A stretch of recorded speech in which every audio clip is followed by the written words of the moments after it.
Velma is back in the news, this time from an article from Wired. So there's the new punching bag of the internet. She is the new punching bag of the internet. But this article basically says that Velma did not go far enough in addressing sexuality. That's why the show sucks. Doesn't that make perfect sense to you guys? Yeah. Do you guys get tired of having talked about Velma? Not really. No. Like, so it can't be that bad then. I get tired of watching it. Talking about it is a different story.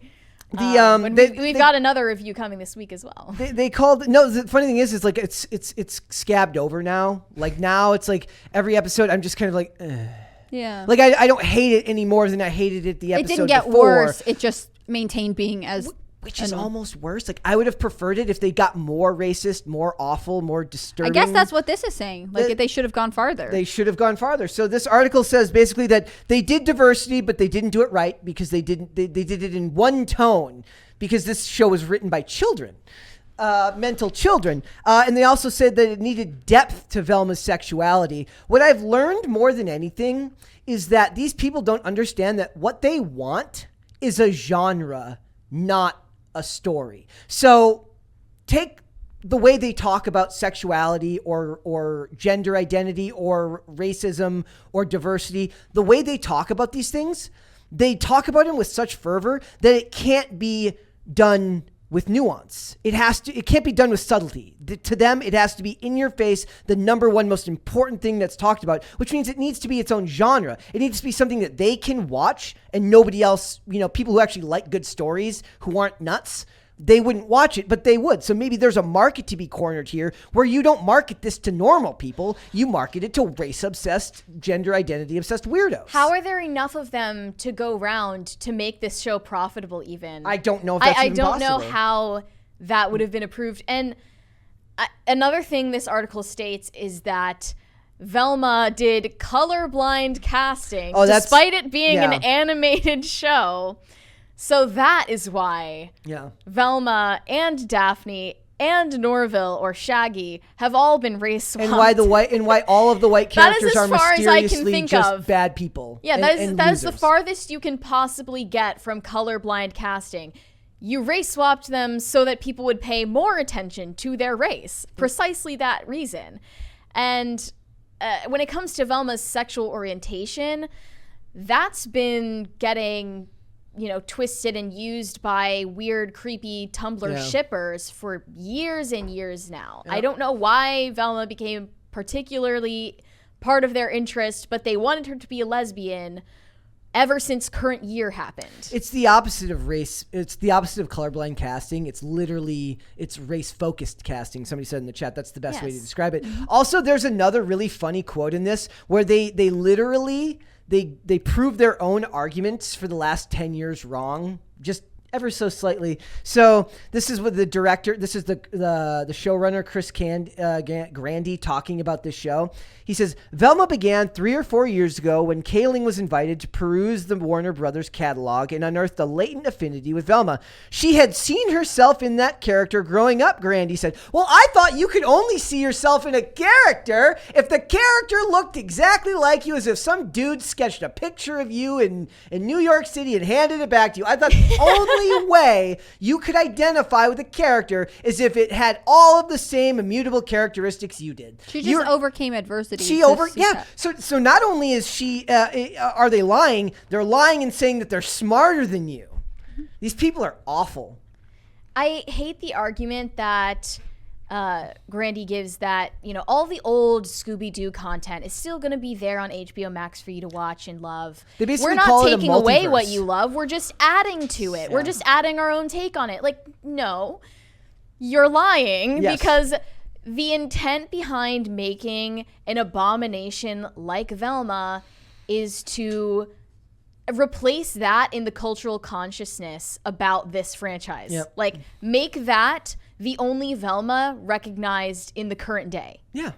I think when I hear about this character for the rest of my days, I will be thinking of this abomination of a TV show. Also, you can't go back unless you're Catwoman. You can't go backwards. You cannot go back to White Velma after this because then it's what colonialism or it's whitewashing. It's whitewashing. You can't go back. Even it's hilarious that they also like self-inserted Mindy Kaling in other ways too. Yeah, like not just by race swapping, but also, of course, she is the voice actress. She is the same stature as Mindy Kaling. But it was colorblind casting. But it was colorblind casting. I just don't buy the excuse that you're adding to the franchise rather than taking away. They also talk about how because the character is queer coded, that they felt a certain ownership over the character. Terms. And what Queer-coded. What it is the death of subtlety.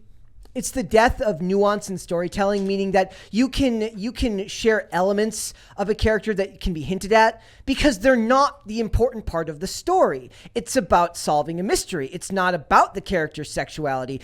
Whereas Velma is literally about sexuality and race with a weird side story about a mystery that's just shoved in there with the few minutes that are left after they're done making fun of race and gender and sexuality. Even the plot about the murder mystery is barely touched upon ever until just the recent episodes we were reviewing. Yeah, I think that's what takes away. I mean, I haven't watched it all, but like I think this focus on like character identity and especially like sexual orientation in stuff for young people, like it is the why we are getting this culture of like there are no good plot lines, right? Like the device of having like a mystery that you have to solve and the clues and like pay attention to whatever else is in here because you might figure it out before the characters, like that comes second to this we must always focus on your sexual identity above all else narrative, which is like kind of sad. Like we're taking away a chance to develop critical thinking skills and a nuanced take on, you know, plot and development and all sorts of things to focus on something that like,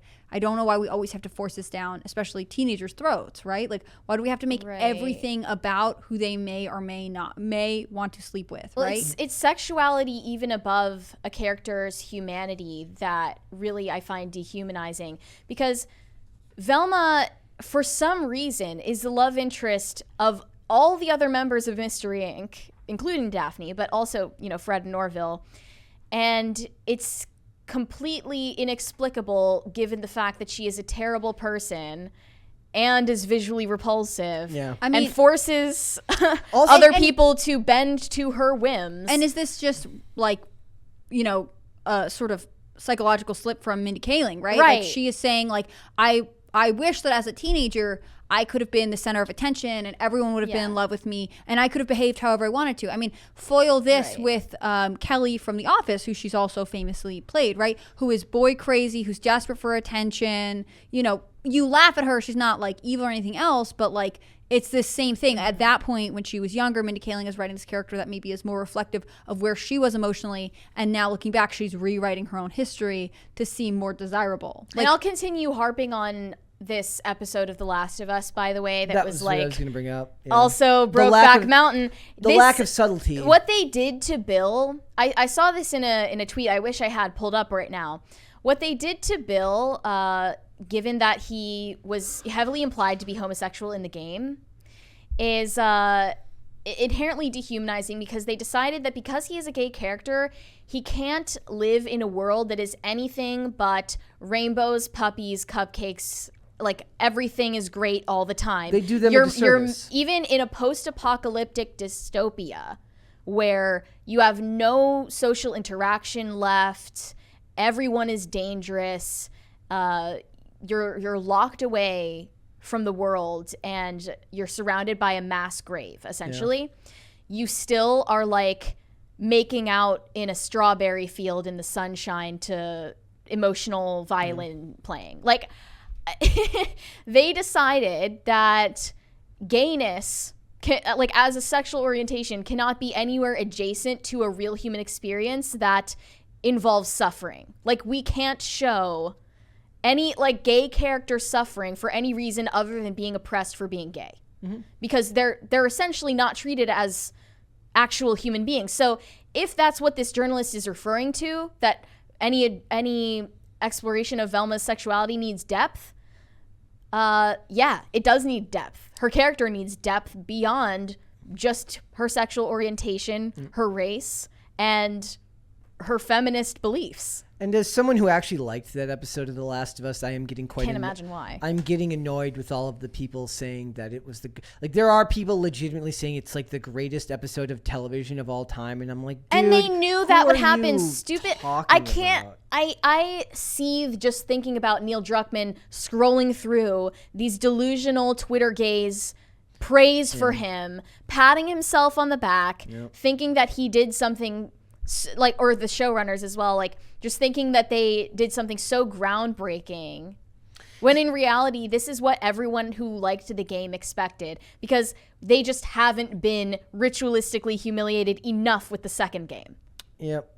It's also is it weird that they aged up the content but aged down the characters? Of course it's weird. And they do it every episode. Look, exactly what you think it does. Every Velma episode harps on the sexualization of high school students. Why couldn't even they just make more them than the college last? kids? Why couldn't they just make them college kids? It would have been just as easy Weird to from the maker of Why? Sex Lives as College Girls, Why? right? Why could they not make them college? Let's talk about that. Why did they have to be minors? But here's the other thing. They do it ambiguously, meaning their defense, I can guarantee you, would be well, they're all 18. They're seniors in high school. No. I wasn't 18 when I was a senior in high school. I was 17. The character of Velma is 16.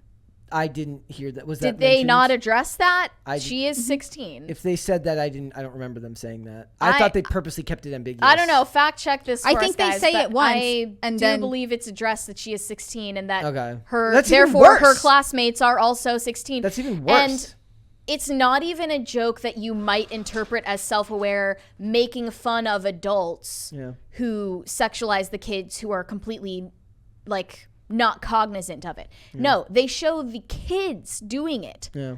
The kids being the sexual aggressors toward adults in the show. I've also every single episode. It doesn't stop. It's been a theme throughout the whole series and no one's talking about it. Whose weird fantasy is that? That's what I want to ask. I've also been because I love a lot of the old, I love One Tree Hill. I love a lot of those shows, and they talk about those things in those shows, but it's usually on the backdrop of some type of moral lesson back then. About the danger of having premarital sex or things like that. It was couched in a lesson, and they certainly weren't showing you teen pregnancy. Everwood did all of those shows as much, but it's they weren't doing the type of stuff that you're seeing here. In One Tree Hill, what's her name? Sophia Bush's character is portrayed as basically kind of a nymphomaniac, but they never show it on screen. She's just the high school girl who got started earlier than the rest of them, and it's still weird in a way. But it's we as a society have degraded so far from then, and there's such little in the way of moderation in this content from these creators because it just gets made anyways, and the studios don't seem to care. I don't know. Maybe the only saving grace of a movie like American Beauty is that they showed this supposed nymphomaniac character actually was faking it the whole time to seem cool to her friends. And in reality, she's an incredibly innocent child. Yeah. They addressed that in that movie. I hated that movie. Is the idea here that in some states, that the legal age of consent is 16, right? So is that their logic here? Well, also there's no logic to if this character is 16, what's to say you couldn't imagine them as 15 or 14? Ugh. And they're doing this in relation to their own teachers and to police officers. Yeah. Inherently authority figures in society. It's a very weird recurring theme. I don't know why they're harping on it so strongly. And another thing I find funny about this whole situation is that there are a lot of SJWs who you would think would be the target audience for a show like this. If not hate watchers, it's them. They don't even like this show because it's offending them. Yeah, they're very mad about the sickle cell joke. Well, there are multiple jokes that they're mad about. But the sickle cell one is the most recent one that they complained about. It says... do you want to play it? Should we? I don't want to play it. Okay, well, this tweet posted a clip where they made this... supposedly harmful joke about sickle cell anemia. It said, sickle cell isn't some punchline to put in an HBO Max show. We are discriminated against in healthcare, which causes further harm to our physical and mental health. Ignorant jokes like this make it much harder for systemic changes to occur. Why? For better treatment of sickle cell patients. At Mindy Kaling, what might have started out as a harmless joke turned out to show a lack of empathy, compassion, and knowledge for sickle cell disease. It prevents others from learning what it truly is. It is a rare blood disorder affecting all races, predominantly African Americans. Dude, nothing, no joke in an HBO Max TV show is preventing changes in healthcare. I hate this type of language. Also, we could counter argue that by mentioning it, it prompted a lot of people to Google, what is that? Yeah. Therefore increasing awareness. Like, seriously, like, it's like, I hate this type of language where it's like, it's causing violence. Also, like, it's not doing anything of the sort. Right, and there's no winning, right? Like, if it wasn't a sickle cell joke, it would be like, this high school isn't whatever it's supposed to be, and this doesn't do, there are some people who are just, they thrive off negativity, and they couch it as like, I'm an activist and I'm bringing awareness and I'm calling you out for not doing the right thing, but like really they're just wanting to tear down whatever anyone else is doing. Not that I'm a fan of Velma, specifically because I haven't seen it, but like it could have been anything, and they would have been like, from my position of righteous anger, I'm complaining to you about what you did wrong. Yeah. Like, it's all negativity. Strange air in Velma of an activist pedagogical, like, teaching material. Like, they show Velma sinning as an activist and then learning better from her peers about how to be a better feminist. I hate the language that's unprovable.